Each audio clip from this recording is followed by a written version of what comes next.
माननीय अध्यक्ष महोदय, महाराष्ट्र विधानसभा विधेयक क्रमांक 33 मध्ये आपण जे CGST मध्ये ज्या सुधारणा झाल्या मागच्या मार्चमध्ये, त्याला अनुसरून स्टेट GST मध्ये देखील तशा पद्धतीची सुधारणा आपण करत आहोत।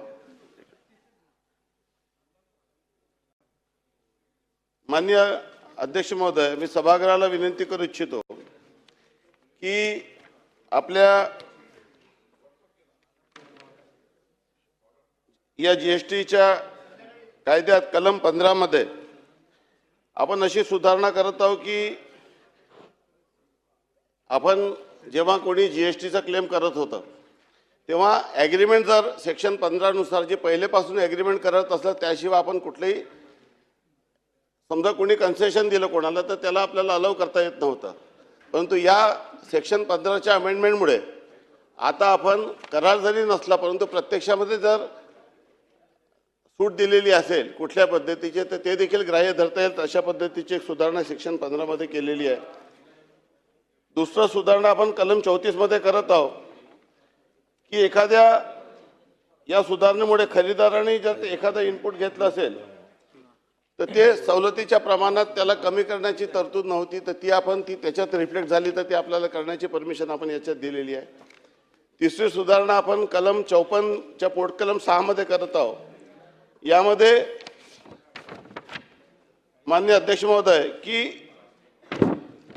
जी इनपुट टॅक्स रेट आहे त्यापेक्षा आउटपुट टॅक्स रेट हे कमी असल्यास अशा व्यवहारामध्ये आपण 6 महिने लोकांना ते प्रलंबित ठेवत होतो।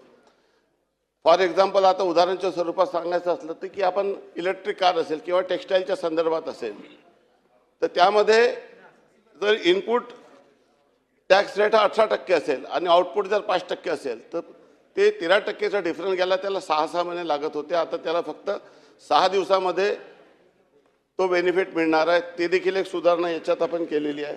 आणि जी चौथी सुधारणा ते कलम 54 मध्ये आपण केलेली आहे की त्यामध्ये 1000 रुपयापेक्षा कमीचं जे परतावा होता तो मिळत नव्हतं तर तो आता 500-600 असेल तरी ते छोटे छोटे जे MSM असतात त्यांना ते सुविधा मिळत नव्हती ते आपण देतो। ही सुधारणा ऑलरेडी केंद्र शासनाने केलेली आहे।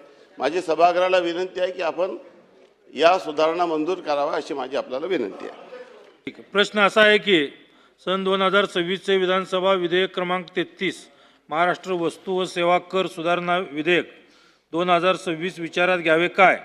अनुकूल असतील त्यांनी होय म्हणावे, प्रतिकूल असतील त्यांनी नाही म्हणावे। होयचे बहुमत आहे, होयचे बहुमत आहे। विधेयक विचारात घेण्यात येत आहे। विधेयक खंडशः विचारात घेणे। आता विधेयक खंडशः विचारात घेण्यात येईल। खंड 2 ते 4 खंड 1 संपूर्ण शीर्षक आणि हेतुवाक्य हे विधेयकाचे भाग समजण्यात यावेत। अनुकूल असतील त्यांनी होय म्हणावे, प्रतिकूल असतील त्यांनी नाही म्हणावे। होयचे बहुमत आहे, होयचे बहुमत आहे। खंड 2 ते 4 खंड 1 संपूर्ण शीर्षक आणि हेतुवाक्य विधेयकाचे भाग झाले। विधेयक संमत करणे।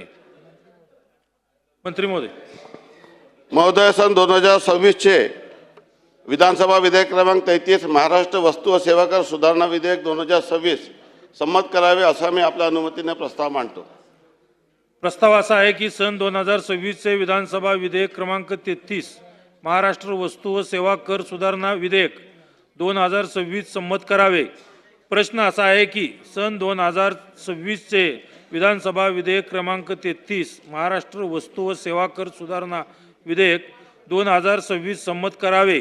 अनुकूल असतील त्यांनी होय म्हणावे, प्रतिकूल असतील त्यांनी नाही म्हणावे। होयचे बहुमत आहे, होयचे बहुमत आहे। विधेयक संमत झाले।